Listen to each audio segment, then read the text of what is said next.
हम हमेशा बात भी करते हैं कि मेरी गट फीलिंग ही आ रही है, तो कुछ ना कुछ कनेक्शन है हमारे गट से और हमारे हेल्थ का। किस तरह से हम बिहेव करते हैं, किस तरह से हमारी हेल्थ रहती है, किस तरह से हमारा ऑरा रहता है, वो सारा डिपेंड करता है, कुछ कनेक्शन है हमारे गट के साथ। वो सारी चीजें आज हम डिस्कस करेंगे, किस तरह से कोई भी अगर हेल्थ कंडीशन है, हम अपने गट को फिक्स किए बिना उसको कंट्रोल या मैनेज नहीं कर सकते। So let's start with our first topic, what is gut health. हम सबको पता है, जब भी हम हेल्थ की बात करते हैं, गट की बात करते हैं, हमें इतना तो पता है कि ये कुछ डाइजेस्टिव सिस्टम को लेके है। So what is gut health? हम सबको पता है कि हमारा, हमने स्कूलों में भी पढ़ा है, अपनी नोटबुक बुक्स में पढ़ते थे कि एक डाइजेस्टिव सिस्टम होता है, उसके कुछ ऑर्गन्स होते हैं, स्टमक होता है, फूड जाता है, small intestine, large intestine, food absorb होता है, न्यूट्रिएंट्स एब्जॉर्ब होते हैं, वेस्ट एक्सक्रीट होता है। सो ये सारे ऑर्गन्स हैं डाइजेस्टिव सिस्टम के। जब हम गट की बात करते हैं, it's also part of digestive system. Gut में आता है गैस्ट्रो इंटेस्टिनल ट्रैक्ट। ये हमारा जीआई ट्रैक्ट जो है, starts from mouth till rectum. Mouth से लेके रेक्टम तक जो फूड एक पाथ फॉलो करता है, उसमें ये सारे ऑर्गन्स तो आते ही अपना रोल प्ले करते हैं। लेकिन जब हम गट हेल्थ की बात करते हैं, तो there are trillions of micro organisms जो कि हमारे डाइजेस्टिव सिस्टम में रहते हैं, mainly in the colon. Mainly in the colon, वैसे तो हमारी पूरी बॉडी में ही एक माइक्रो ऑर्गेनिजम्स रहते हैं, लेकिन मेनली जो हैबिटेट करते हैं वो हमारे कॉलन में है। सो इनको बैलेंस करना बहुत जरूरी है। आपको पता है कि माइक्रोबियल जो सेल्स है वो हमारी बॉडी के ह्यूमन सेल से 10 गुना ज्यादा है। Everything we do in our life that affect our microbiome. Microbiome जब हम बोलते हैं, that is colony of those micro organism जो हमारे अंदर है, उनको हम माइक्रोबायोम बोलते हैं। वो एक इकोसिस्टम की तरह काम करते हैं हमारे। तो इससे पता चलता है कि वो 10 टाइम्स ज्यादा है हमसे। मतलब हम किस चीज से बने हुए हैं, मतलब इसी से हमें पता चलता है कि ह्यूमन बॉडी में सिर्फ हम ह्यूमन सेल्स ही नहीं है, हम अपने साथ एक कॉलोनी लेके चल रहे हैं, that is almost 10 times of us numbers में। तो और अगर हम, मैं आपको एक फैक्ट और बताती हूँ, जो ह्यूमन डीएनए है दैट प्रोड्यूसेस ऑलमोस्ट 20,000 जीन्स, लेकिन जो माइक्रोबायोम की जब हम बात करते हैं, they produce 2 million genes. That's what makes us. तो इसी से हमें पता चलता है कि we are more of microbiome than are human genes. तो कोई भी अगर हम दो इंसान लेते हैं, हम बोलते हैं ना कई बार कि अगर हम डीएनए से बात करें तो 99.9% वी आर सेम, बट अगर हम माइक्रोबायोम की बात करें, almost 70-80% we differ from each other अगर हम माइक्रोबायोम को लेते हैं। माइक्रोब्स में क्या क्या आता है? माइक्रोब्स में बैक्टीरिया है, वायरसेस है, फंगस है, ये सारे स्मॉल माइक्रो ऑर्गेनिजम्स जो हमारे अंदर हैं, वो माइक्रोब्स हैं। सो बहुत सारा पोर्शन हमारी बॉडी का माइक्रोबायोटिक कॉलोनी है। We need to have a very very good balance of good and bad bacteria. अगर मैं सिंपल भाषा में बोलूँ, हम बोलते हैं कि हमें बैलेंस चाहिए हमारी बॉडी में गुड एंड बैड बैक्टीरिया का। We need to have a very good balance. So we need to bring back our microbial health. Microbial health क्या कि माइक्रो ऑर्गेनिजम्स का हमें बैलेंस चाहिए। तो ये तो हुआ मोटा मोटा कि गट हेल्थ हम किसको बोलते हैं। तो गट का हेल्थ के साथ कनेक्शन क्या है, मतलब किस तरह से ये माइक्रोब्स रोल प्ले करते हैं। जब हम कई बार बोलते हैं ना कि गट फीलिंग हो रही है कि नहीं नहीं ये डिसीजन, कई बार हम डिसीजन कोई लेते हैं, हम बोलते हैं गट फीलिंग आ रही है कि ये डिसीजन लेना है, तो वो ये लाइनें ऐसे ही नहीं बनी शायद। बिकॉज गट फीलिंग मतलब हम दिमाग से नहीं सोच रहे, उस टाइम हम गट से सोच रहे हैं। इसका मतलब कोई दिमाग तो है जो गट में भी काम कर रहा है। That's why gut is our second brain. Gut को हम सेकंड ब्रेन भी बोलते हैं। हमें सेकंड ब्रेन का ख्याल रखना बहुत जरूरी है, क्योंकि हमारा फर्स्ट ब्रेन जो है वो सेकंड ब्रेन पे डिपेंड करता है। और actually both brains depend on each other, our gut and our brain. There is a connection between gut and brain. दोनों ब्रेन्स के बीच में बहुत ही ब्यूटीफुल एक वंडरफुल कनेक्शन है। यू कैन से कि टू वे कम्युनिकेशन है हमारे ब्रेन और हमारे गट के बीच में, जिसको हम बोलते हैं गट ब्रेन एक्सिस। ये टू वे कम्युनिकेशन है, मतलब हमारे दोनों ब्रेन्स आपस में बात करते हैं। जो भी हमारे गट में हो रहा है, that controls many things that we feel in the brain. जो भी हम ब्रेन में फील करते हैं, कई बार होता है हम चिड़चिड़ापन फील करते हैं, एंजाइटी फील करते हैं, दैट कई बार क्या बहुत टाइम यही होता है कि वो गट की वजह से है। कई बार हम कोई ऐसा फूड खाते हैं, उसके बाद हमें चिड़चिड़ापन महसूस होता है, या कई बार हमें ऑलरेडी किसी और वजह से स्ट्रेस है, तो कहीं जाना हो या कोई ऐसी इवेंट हो तो हमें थोड़ा सा स्ट्रेस एंजाइटी फील होती है। तो आपने फील किया होगा कि कई बार हमें पेट में, लाइक स्टमक में हम फील करते हैं कि कुछ हो रहा है, like there are butterflies in the stomach. That is what, कि दोनों ब्रेन आपस में कनेक्टेड है। That is called gut brain axis. अगर आप गूगल भी करोगे गट ब्रेन एक्सिस जीबीए, तो आपको बहुत रिसर्च पेपर्स मिलेंगे इसके ऊपर। इसको बोलते हैं वेगस नर्व। वेगस नर्व जो कि कनेक्शन है हमारे गट और हमारे ब्रेन के बीच में। तो जो भी हमारे गट में हो रहा है वो हमारे ब्रेन को इफेक्ट करता है, और जो हमारे ब्रेन में हो रहा है वो हमारे गट को इफेक्ट करता है। तो दोनों बहुत ही एक अच्छे रिलेशनशिप से काम करते रहे तो अच्छा है। अगर कोई भी रिलेशनशिप में आप ले लो, अगर टू वे कम्युनिकेशन है, अच्छा कम्युनिकेशन है रिलेशनशिप में, तो वो अच्छा रहेगा। अगर ये कम्युनिकेशन ब्रेक हो जाए गट और ब्रेन के बीच में, तो सारी प्रॉब्लम्स वहीं से शुरू होती हैं। तो ये कम्युनिकेशन होता कहाँ से है? ये होता है न्यूरोट्रांसमीटर्स की वजह से। हमने ऑलरेडी, मैं आपको यहाँ पे बताना चाहूंगी, एक वीडियो डाला था नाइट्रिक ऑक्साइड पे, उसमें इसी चीज को लेके थोड़ा सा एक्सप्लेन किया गया था कि किस तरह से वेगस नर्व हेल्प करती है हमारे हेल्थ में।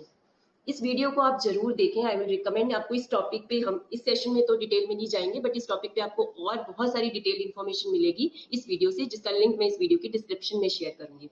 सो हमने देखा कि किस तरह से गट और ब्रेन का कनेक्शन है आपस में, बिकॉज हमारी जो बॉडी है, माइक्रोबियल सेल्स हमारी बॉडी में बहुत ज्यादा है, 10 गुना ज्यादा है, तो हमें उनका ख्याल रखना जरूरी है। बिकॉज इतने सारे नंबर्स में तो ह्यूमन सेल्स से ज्यादा तो हमारी बॉडी में माइक्रोबियल सेल्स है, जो कि बहुत हो सकते हैं। गुड बैक्टीरिया भी है, बैड बैक्टीरिया भी है, तो हमें उनका बैलेंस बनाना बहुत जरूरी है।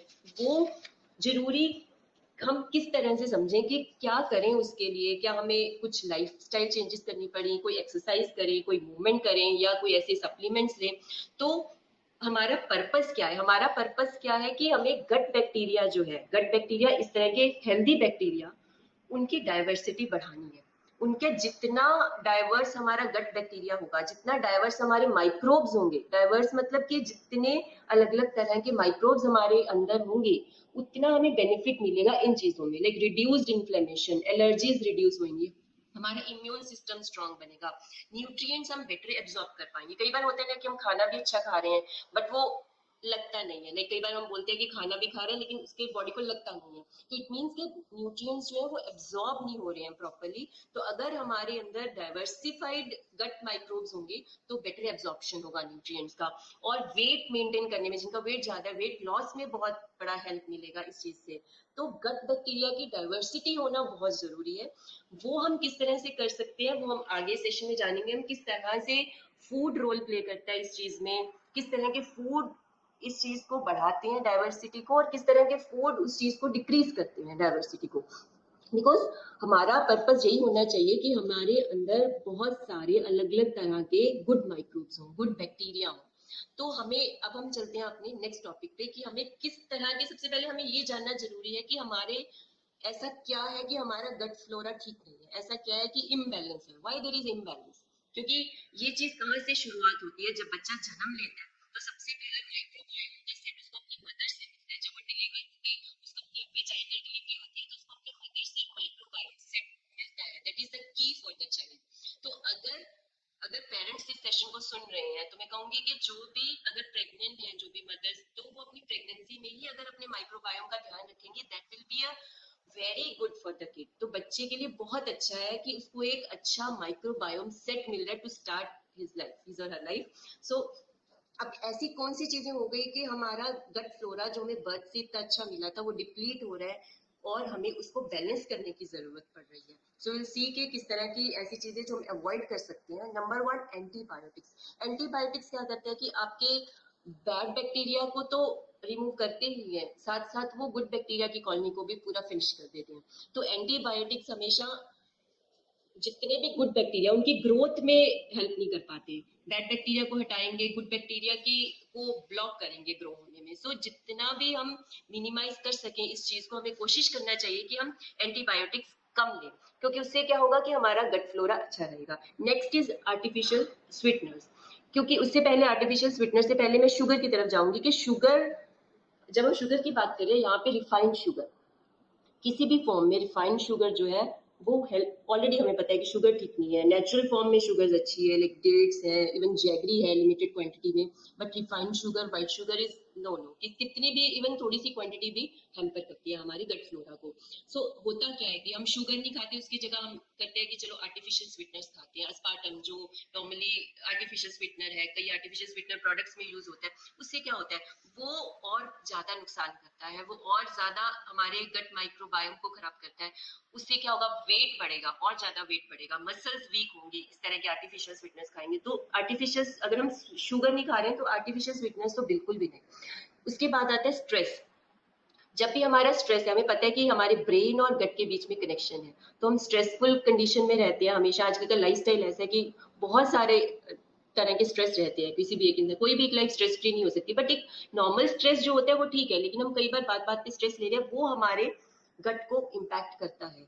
वो तो डायरेक्टली इम्पैक्ट करता है, क्योंकि हमारा वेगस नर्व जो है, अगर यहाँ पे स्ट्रेस होगा तो डायरेक्टली हमारे गट को इफेक्ट करेगा, हमारे डाइजेस्टिव सिस्टम को इफेक्ट करेगा। Next in the category is ultra processed items. Ultra processed items वो आइटम्स जिसमें कि बाजार में पैकेज्ड फूड मिलता है। पैकेज फूड एक तो मिल रहा है कि आप दाल ले रहे हो रॉ फॉर्म में, दालें खरीदी, लेंटिल्स खरीदे आपने, कुछ जैगरी खरीदी, ये सारे प्रोसेस्ड, बहुत मिनिमली प्रोसेस्ड है। बट अल्ट्रा प्रोसेस्ड मतलब कि आप सपोज आप बिस्किट खरीद रहे हो, चिप्स खरीद रहे हो, ब्रेड्स खरीद रहे हो, ये है कि इसमें आप लेबल भी पढ़ते हो ना, इनके जो वहाँ पे इंग्रेडिएंट्स मेंशन होते हैं वो भी प्रोसेस्ड होती है। ऑलरेडी प्रोसेस्ड इंग्रेडिएंट्स को यूज करके प्रोडक्ट बनाए जाते हैं, आर्टिफिशियल डाइज यूज की जाती हैं, आर्टिफिशियल प्रिजर्वेटिव्स यूज किए जाते हैं, तो ये चीजें नहीं लेनी चाहिए if we want a good gut flora. Next is GMO foods, that is very important point. GMO foods normally, ज्यादातर हम बात करते हैं कि जो हर्बिसाइड यूज होता है नॉर्मली ग्लाइफोसेट, वो इनहिबिट करता है माइक्रोब्स को, ब्लॉक करता है टू प्रोड्यूस अमीनो एसिड्स। तो जीएमओ फूड जहां तक कोशिश करें सीजनल खाएं, नेचुरल खाएं, अपने एरिया का खाएं, और कोशिश करें अगर आपको ऑर्गेनिक अवेलेबल है, मिल सकता है, अच्छा नेचुरली ग्रोन, ऑर्गेनिकली ग्रोन मिल सकता है, कोई भी ऐसे प्रोडक्ट ना लें। कई बार हम नट्स होते हैं, जीएमओ नट्स हैं, हाइब्रिड फूड्स हैं, वो लेते हैं, नहीं, आपको सिंपल फूड से भी उतना ही न्यूट्रिशन मिल जाता है। तो अवॉइड जीएमओ फूड्स। ये नहीं है कि हमने एक बार खाई कोई अल्ट्रा प्रोसेस्ड चीज या एक बार खाई जीएमओ फूड वो हार्म करेगा, बट इनके लॉन्ग यूजेज जो है, बच्चे सपोज रोज ऐसी स्नैकिंग कर रहे हैं, बच्चे सपोज ऐसा रोज खा रहे हैं, तो वो लॉन्ग रन में बहुत नुकसान करेगा। Alcohol, everybody knows it's bad for health, alcohol है, शुगर है। Last point but most important is frequent snacking, बार बार खाना। होता क्या है कि हम ब्रेक नहीं कई बार दे पाते अपने गट को, हम खाते हैं 1 घंटे बाद फिर खाया, 1 घंटे बाद फिर खाया, चाहे हम थोड़ा थोड़ा खा रहे हैं, there should be gap between 2 meals. जब गैप होता है तो हमारे गट जो है वो हैप्पी फील करता है और उसको माइक्रोब्स ग्रो होने में हेल्प मिलती है। सो फ्रीक्वेंट स्नैकिंग ना करें, दिन में 2 बार 3 बार अपने फिक्स टाइम पे अपनी भूख के अकॉर्डिंग खाएं। फ्रीक्वेंट स्नैकिंग हमारे डाइजेस्टिव सिस्टम को भी खराब करती है और गट फ्लोरा को, और डाइवर्सिटी नहीं होने देती, माइक्रोब्स डाइवर्स में नहीं हो पाते। सो ये चीजें थी जो हमें ध्यान में रखने की जरूरत है। लिस्ट और भी बड़ी हो सकती है, बट मोटी मोटी ये है कि हमें जितना हम नेचुरल, जितना हम नेचर से कनेक्ट हो पाए, चाहे वो फूड को लेके हो चाहे डायरेक्टली हो, उतना हमें अर्थ पे हम पहले क्या होता था, हम चलते थे, बेयर फुट भी चलते थे, सन एक्सपोजर लेते थे, ये सारी चीजें भी हेल्प करती है टू हैव डाइवर्स माइक्रोब्स।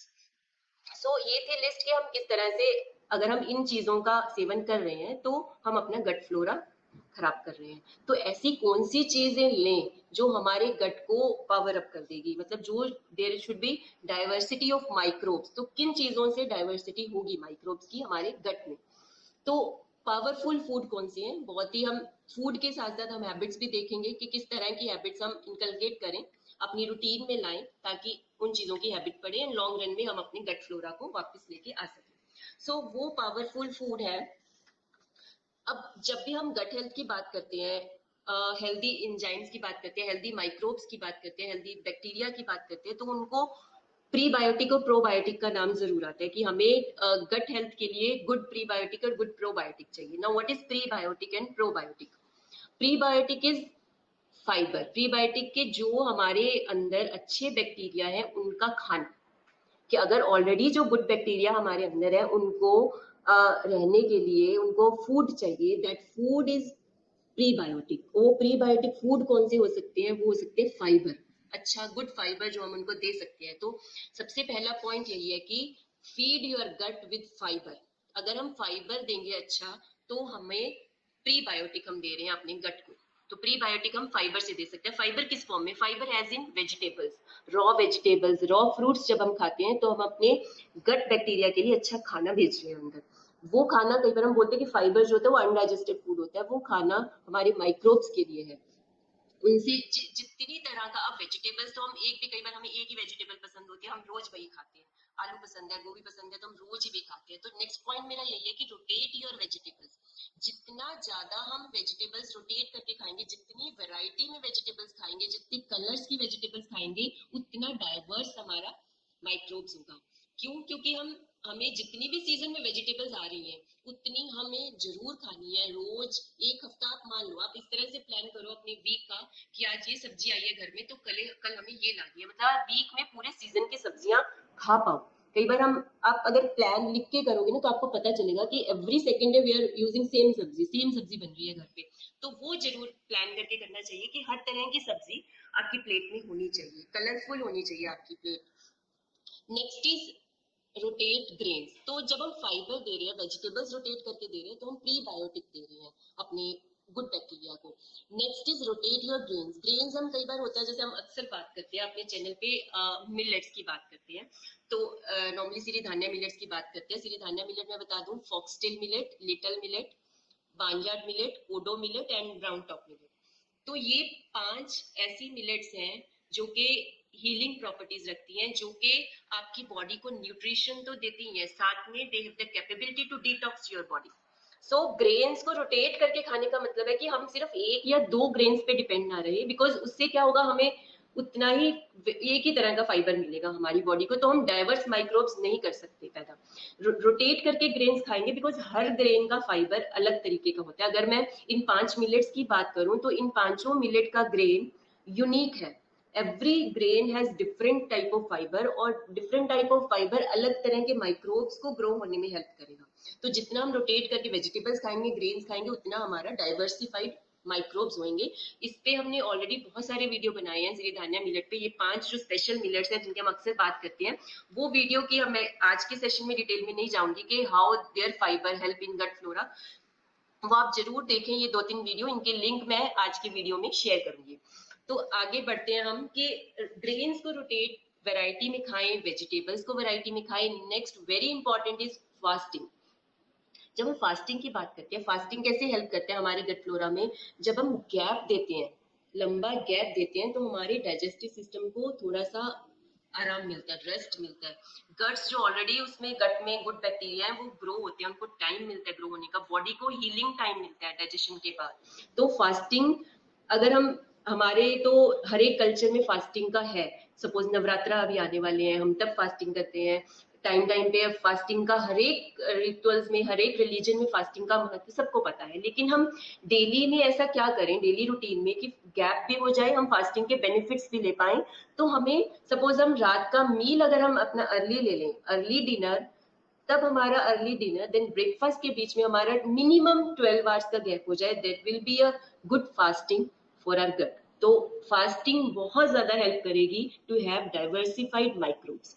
तो कोशिश करें, आज से ही कोशिश करें कि हैव अर्ली डिनर, जितना अर्ली आप कर सकें।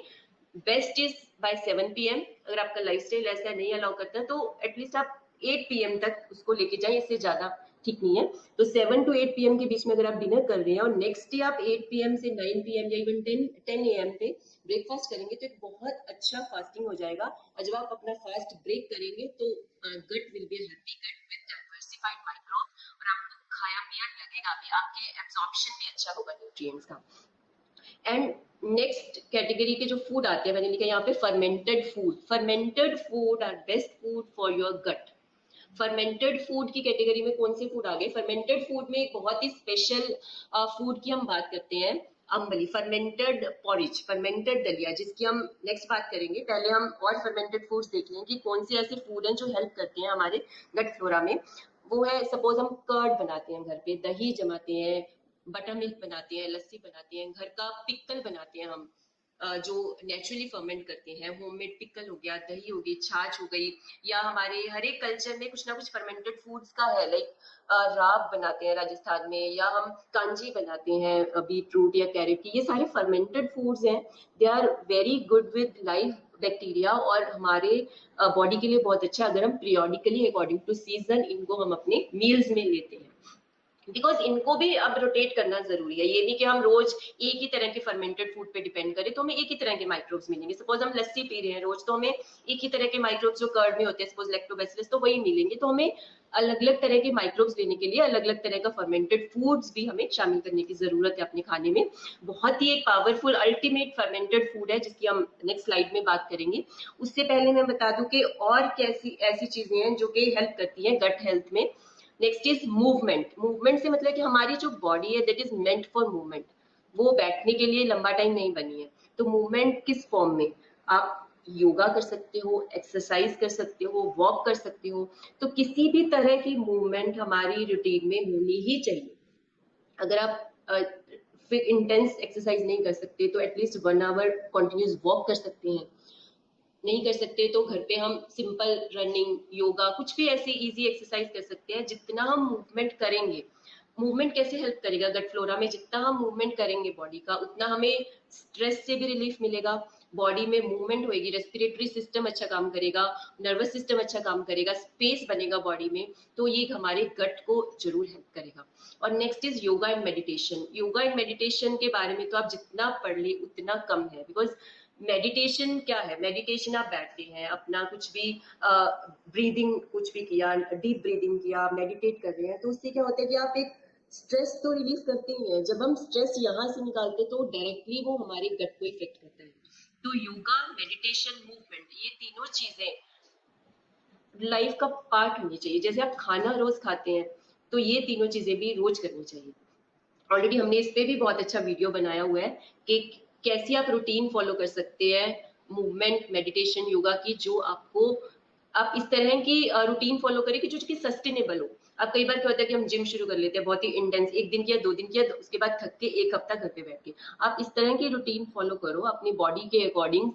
अगर आप स्टार्ट कर रहे हैं कि आप सस्टेन कर सको उस एक्टिविटी को, क्योंकि कंसिस्टेंसी ज्यादा इंपॉर्टेंट है। रोज वो चीज करना ज्यादा इंपॉर्टेंट है रादर देन कि 1 दिन कर लिया और उसके बाद 1 हफ्ता छुट्टी। तो आप जब कंसिस्टेंटली कोई चीज करते हैं तो वो रिजल्ट जरूर दिखाती है। तो ये तो थी चीजें कि हम किस तरह से अपनी माइक्रोबियल हेल्थ को इम्प्रूव कर सकते हैं। अब हमारी जो सबसे इम्पोर्टेंट आज के सेशन का पार्ट है वो है कि सबसे इम्पोर्टेंट और सबसे अल्टीमेट फूड ऐसा कौन सा है जो कि हमारी माइक्रोबियल हेल्थ को बहुत फास्ट रीस्टोर कर सकता है। हमने ऑलरेडी भी उस पर बात की है, आज उस पर फिर से बात करेंगे। दैट इज फर्मेंटेड दलिया, फर्मेंटेड पॉरिज भी उसको हम बोल सकते हैं, और इसको अम्बली भी बोलते हैं।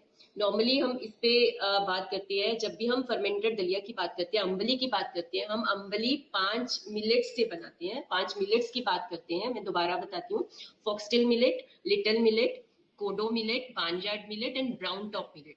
ये पांचों जो मिलेट्स हैं, अगर इनकी हम फर्मेंटेड दलिया बना के खाते हैं, इनकी अगर हम अम्बली बना के खाते हैं, this is the best ultimate food for your gut. आप विद इन 6 वीक्स अपनी माइक्रोबियल हेल्थ को रीस्टोर कर सकते हो। अगर आप कोई भी हेल्थ कंडीशन से निकल रहे हो तो सबसे बेस्ट वे है अपनी हेल्थ को रीस्टोर करने का फर्मेंटेड अम्बली। ऑफ कोर्स साथ में आप लाइफस्टाइल चेंजेस भी करोगे और तो, लेकिन फर्मेंटेड अम्बली कैसे हेल्प करती है माइक्रोबियल हेल्थ में। फर्मेंटेड अम्बली से आपको प्रीबायोटिक भी मिल रहा है और प्रोबायोटिक भी मिल रहा है। बिकॉज प्रीबायोटिक हमें कैसे मिल रहा है, फाइबर, जो इन पांचों मिलेट्स का फाइबर है, वो पांचों मिलेट्स का फाइबर अलग है, यूनिक है।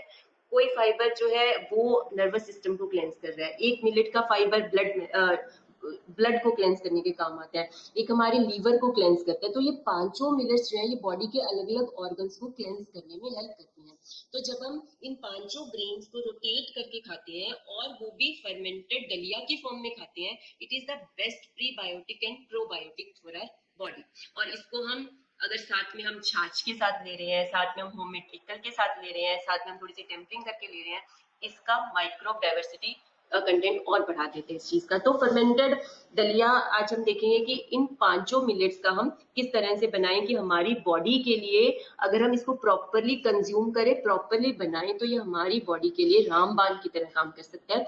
Whatever is your health condition, ambali is ultimate food. Ambali is ultimate food, चाहे वो कैंसर है, चाहे इम्यूनिटी बेस्ड कंडीशन है, ऑटो इम्यून डिजीज है। बिकॉज हमने पहले जैसे जाना कि हमारे गट और ब्रेन का कनेक्शन है। जितनी भी आजकल प्रॉब्लम्स हो रही हैं, चाहे स्ट्रेस है, एंजाइटी है, डिप्रेशन है, अल्जाइमर है, पार्किंसन है, ये सारी प्रॉब्लम शुरुआत जो होती है वो गट से होती है। So whatever we do, whatever we eat, that effect our brain also. जितनी भी नर्व रिलेटेड प्रॉब्लम्स हैं वो गट से स्टार्ट होती हैं। आप कोई भी एक केस ले लो जिसको भी कोई ऐसी प्रॉब्लम्स होगी, अगर आप थोड़ा ट्रेस बैक करोगे तो आपको पता चलेगा कि एक्चुअली ये प्रॉब्लम गट से स्टार्ट हुई थी।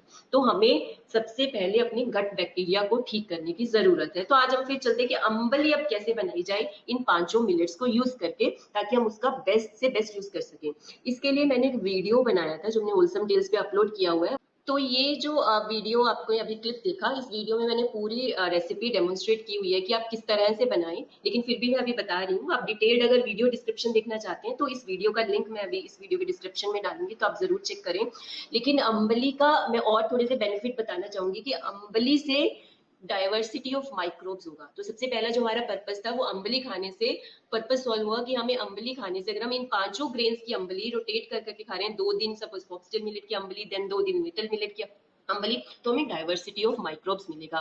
कोई भी हेल्थ कंडीशन है, कोई भी हेल्थ कंडीशन हमें रीस्टोर करनी है अपनी हेल्थ, तो सिरी धान्या मिलेट्स को बेस्ट है हम अम्बली की फॉर्म में खाएं। और जो भी अम्बली कंज्यूम की है, मैं अपने एक्सपीरियंस से बता रही हूँ कि जिसने भी अम्बली कंज्यूम की है रेगुलरली, और मैंने खुद ने कंज्यूम किया, उसको ही पता है कि what it can do to our gut, what it can do to our health. So next benefit क्या है, to get prebiotic and probiotic condition अगर हमें अपने गट में एनहांस करनी है, this is the best food. So हमेशा अम्बली जब भी हम बनाते हैं क्ले पॉट में बनाते हैं, बिकॉज क्ले पॉट में हम बनाएंगे, क्ले पॉट में उसको फर्मेंट होने के लिए रखेंगे, दैट इज द बेस्ट, क्योंकि वो पोरस होता है, उसमें एरेशन अच्छा होगा, फर्मेंटेशन अच्छा होगा, माइक्रोब्स अच्छे ग्रो हो पाएंगे। तो मैं उसका आपको ब्रीफ से समझाती हूँ कि आप किस तरह से बनाते हो। इन 5 मिलेट ग्रेन्स में से हम कोई भी ग्रेन लेते हैं, ये रेसिपी मैं आपको लिंक भी दे दूंगी इस रेसिपी का, ये रेसिपी भी पूरी डाली हुई है हमने अपनी साइट पे। मैं आपको बताती हूँ एक मोटा मोटा कि हम कोई भी ग्रेन लेते हैं, सबसे पहला जो स्टेप है, कोई भी आप डिश बनाए, इससे हम अम्बली की बात कर रहे हैं, तो सबसे पहले इसको 6 to 8 आवर्स हमें सोक करना, भिगोना जरूरी है। अगर आप चाहते हो कि सुबह बनानी है ambali, then you need to soak it at night. तो 6 से 8 घंटे बहुत जरूरी है। अगर बहुत ही ज्यादा विंटर सीजन है, टेम्परेचर बहुत ही लो है, तो आप इसको एक्सटेंड कर सकते हो 10 to 12 आवर्स। और इन 5 मिलेट्स में से ब्राउन टॉप मिलेट ऐसा है जिसमें कि मैक्सिमम फाइबर होता है, इसको आप 1 घंटा और भिगोएंगे तो और बेटर है, उसका फाइबर और अच्छा स्वेल होगा और अच्छे से एब्जॉर्ब होगा और अच्छे से कुक होगा। तो इसको आप भिगोने के बाद क्ले पॉट में पकाएं।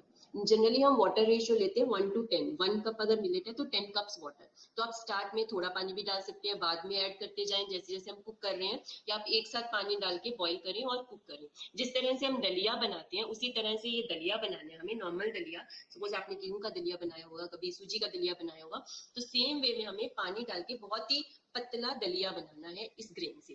आप इस ग्रेन को डायरेक्टली भी लेके भिगो के दलिया बना सकते थे। आप इस ग्रेन की सूजी भी अवेलेबल होती है, थोड़ा सा जब हम इसको ब्लेंड करते हैं वो इससे भी छोटे पार्टिकल्स में ब्रेक हो जाते हैं, वो सूजी से भी आप दलिया बना सकते हो, और इस ग्रेन के आटे से भी बना सकते हो। बट बेस्ट जो है, जो मैं यूज करती हूँ, वो डायरेक्टली मैं ग्रेन से ही बनाती हूँ। ऑलरेडी ग्रेन बहुत छोटा होता है, जब आप दलिया बनाते हो, बहुत पतला दलिया बनाते हो, तो वो अच्छे से पक जाता है। तो सबसे पहले इसको आप भिगोएंगे, फिर क्ले पॉट में पकाएंगे। जब दलिया पूरा अच्छे से पक जाएगा, बहुत ही आप पतला दलिया बनाएं, बिकॉज ये जब हम इसको छोड़ेंगे बाद में फर्मेंटेशन के लिए गाढ़ा हो जाता है। तो आप इसको स्टार्ट में ही बहुत पतला दलिया बनाएं। उसके बाद थोड़ा इसको आधा घंटा ठंडा होने दें। जब ये पूरा ठंडा हो जाए तो एक मसलिन क्लॉथ से, कॉटन के पतले कपड़े से ढक के रख दें, ताकि कोई भी डस्ट पार्टिकल्स या इस तरह से ना जा पाए। और मिट्टी के बर्तन में होगा, आपने ऊपर मसलिन क्लॉथ रखा है, तो माइक्रोब्स जो एंटर करेंगे, एरेशन बहुत अच्छा होगा, ऑक्सीजनेशन अच्छा होगा, उससे क्या है कि माइक्रोब्स इन्वाइट होंगे। जिस तरह के आप मिलेट ग्रेन यूज करेंगे उसी तरह के वो माइक्रोब्स को इन्वाइट करेगा। तो आप उसको 6 से 8 घंटे फर्मेंट होने के लिए रख दीजिए। आप उसमें और कुछ नहीं करना, जस्ट अपने रूम टेम्परेचर पे रख दीजिए। किचन में बनाया, आप किचन शेल्फ पे रख सकते हैं, डाइनिंग टेबल पे रख सकते हैं। अब कितनी देर लगेगी इसको तैयार होने में, वो डिपेंड करता है लोकेशन टू लोकेशन, टेम्परेचर कितना है आपकी जगह पे। जनरली आपको अंदाजा मिल जाता है, आप दही सेट करते हो, दही जमाते हो घर पे, तो दही जमने में जितना टाइम आपको लगता है उतना ही टाइम इसमें माइक्रोब्स ग्रो होने में लगेंगे। बिकॉज आपको टेस्ट से नहीं पता चलेगा, उसकी कलर कोई चेंज नहीं होता, कोई स्मेल चेंज नहीं होता। हम बोलते हैं इसको फर्मेंटेड, बट ऐसा कोई सावर टेस्ट नहीं आता या सावर कोई स्मेल नहीं आती इसमें से। तो उतना ही टाइम में, जितने टाइम में आपकी कर्ड सेट होती है, दही जमता है, उतने टाइम में ये आपकी अम्बली रेडी हो जाएगी। उसके बाद आप इसको, क्योंकि हम पकाते हुए इसमें कुछ भी ऐड नहीं करते, ना ही सॉल्ट, ना ही कोई मसाला, ना ही कोई वेजिटेबल्स। हम सॉल्ट क्यों नहीं ऐड करते, बिकॉज जब हम सॉल्ट अच्छी क्वांटिटी में ऐड कर देते हैं तो ये डाइवर्सिफाइड माइक्रोब्स इसमें नहीं ग्रो हो पाते, अच्छी तरह से फर्मेंटेशन नहीं हो पाएगा। ये बहुत हल्का सा अगर डालना चाहिए डाल सकते हैं, बट आई वुड सजेस्ट कि आप अवॉइड करें कंप्लीटली। जब आप कंज्यूम करें उसको, उस टाइम पे आप सॉल्ट डालें, मसाला डालें, कुछ भी डाल सकते हैं, लेकिन गर्म नहीं करना इसको, बिकॉज हम तेज आंच पे या स्लो आंच पे भी हीट अप करेंगे तो वो जो हेल्दी बैक्टीरिया ग्रो हुए हैं उनकी एक्टिविटी खत्म हो जाएगी, वो खत्म हो जाएंगे, लाइफ से डेड हो जाएंगे, जो कि हमें वो अम्बली वाला जो बेनिफिट मिलना था हमारे गट के लिए वो नहीं मिल पाएगा, जो हमारा पर्पस था to have good microbes in our gut, वो नहीं हो पाएगा अगर हम इसको गर्म करके खाएंगे। तो इसको उसके बाद आप टेम्परिंग कर सकते हैं, तड़का लगा सकते हैं ठंडा करके, अनियन, गार्लिक, जिंजर, जो भी आप खाते हो, नमक, आप इसको होममेड पिकल के साथ खा सकते हैं, आपने कोई सब्जी बनाई है ग्रेवी वाली, सांभर, दाल, कुछ भी बनाए उसके साथ खा सकते हैं, आप उसको लस्सी डाल के ड्रिंक बना सकते हैं। तो इसकी रेसिपीज भी हमने बहुत सारी डाली हुई है कि किस तरह से आप मिलेट अम्बली को खा सकते हैं to get the maximum taste and to get the maximum benefits। और आपको मिलेट ग्रेन्स को आप हर 2 दिन में चेंज करते रहे। सपोज आज आपने लिटिल मिलेट बनाई है, every third day you can change it to foxtail millet, ताकि आप अपनी ग्रेन्स को रोटेट कर रहे हैं, आपको डाइवर्सिफाइड फाइबर भी मिल रहे हैं, डाइवर्सिफाइड माइक्रोब्स भी मिलेंगे। सो मिलेट्स को चेंज करना जरूरी है, नहीं तो आपका पर्पस सॉल्व नहीं हो पाएगा अगर आप एक ही ग्रेन खाएंगे। ठीक है, इन्हीं ग्रेन्स का क्यों अच्छा है अम्बली खाना। अब अम्बली तो हम व्हीट से भी शायद बना सकते हैं, बिकॉज व्हीट और इसमें डिफरेंस यही है कि ग्लूकोज इम्बैलेंस जो है वो पर्पस नहीं सोल्व हो पाएगा। फर्मेंटेशन उस केस में भी होगा, लेकिन जो फर्मेंटेड दलिया इन ग्रेन से बनेगा, that will solve insulin imbalance also, that will fix insulin imbalance also, और हेल्थ के लिए अच्छा है, ग्लूटेन फ्री ग्रेन है, नेचुरल है, एंशियंट ग्रेन है। इसके बेनिफिट जानने के लिए तो एक पूरा लेक्चर चाहिए। आई वुड रिकमेंड कि आप वीडियो देखें, बहुत अच्छी से डिटेल में मैंने वीडियो बनाया हुआ है, वो आप जरूर देखें। और जो माइक्रोबियल हेल्थ अगर अच्छी चाहते हैं, इससे अच्छी और इससे टेस्टी बेस्ट रेसिपी नहीं हो सकती। बाकी आप, मैंने जैसे पहले बताया कि वैरायटी ऑफ फूड्स खाएं, कलरफुल प्लेट खाएं, रेनबो प्लेट खाएं, फ्रूट्स भी खा रहे हैं तो वो भी अलग अलग तरह के खाएं, वेजिटेबल्स खा रहे हैं वो भी रोटेट करके खाएं, ग्रेन्स भी रोटेट करके खाएं। ये 5 ग्रेन्स हैं, और भी ग्रेन्स हैं हमारे पास, प्रोसो मिलेट है, बाजरा है, रागी है, तो इतनी सारी ग्रेन्स दिए हमें भगवान ने, तो हम सिर्फ व्हीट और राइस पे ही क्यों डिपेंड कर रहे हैं, वो भी खाएं। बट ये ग्रेन्स जो, अगर आप किसी हेल्थ कंडीशन से निकल रहे हैं तो ये ग्रेन जो आपको मैक्सिमम सबसे फास्ट आपकी हेल्थ को रिस्टोर कर सकती है।